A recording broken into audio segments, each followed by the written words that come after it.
Hello, it's Clyde. O&amp BraceBlogger podcast number 57, September 29th, 2018. And I'm reading today from an article in the Edge magazine, September 2018, Viewpoint by Andrea Spridgen. And her viewpoint is Advancing Care for Upper Limb Loss. Kind of an interesting article. Providing upper limb prosthetic care is often viewed as particularly difficult because of the complexity of trying to replicate the function of the human hand. Additionally, upper limb prosthetic rehabilitation has been fraught with high rejection levels, attributed to users' perceptions of inadequate functionality, wear, temperature, weight, and, depending on the type of prosthesis, unappealing cosmesis or burdensome maintenance.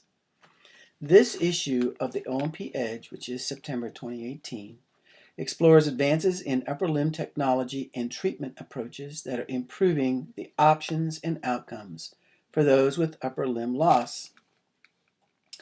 While pattern recognition technology is not new, it was not only recently that commercially available systems made it viable for use outside the lab. Upper limb prosthetics pattern recognition shows practical promise, page 24 in this edition of Edge, examines advances in PR for upper limb prosthetic clinical use and reviews research efforts to compare it to traditional direct control for myoelectric prostheses. Additionally, targeted muscle reinnervation, which can enhance PR control, is discussed in this article and in today's Consumer, page 20, featuring Tiffany Johnson, who would have been limited in prosthetic function without the surgery.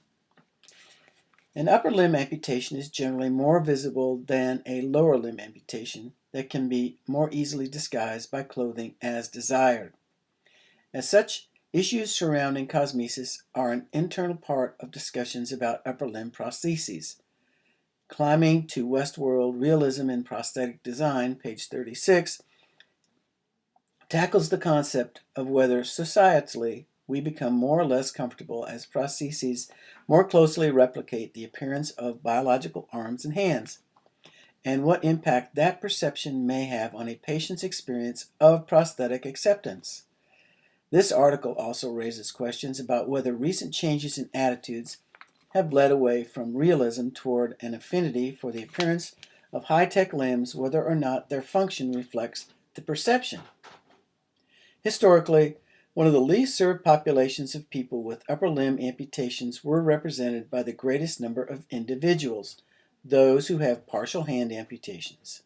Fortunately, as described in Updates on Prosthetic Rehabilitation Following Partial Hand Amputation is page 44, options for partial hand prosthesis have increased and their functionality has improved. Although the article stresses the need for further research, the advances demonstrate improvement in meeting the needs of this traditionally underserved population.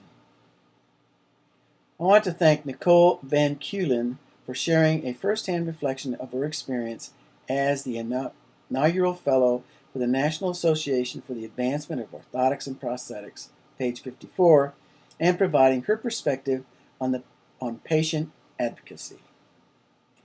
That's the end of the article.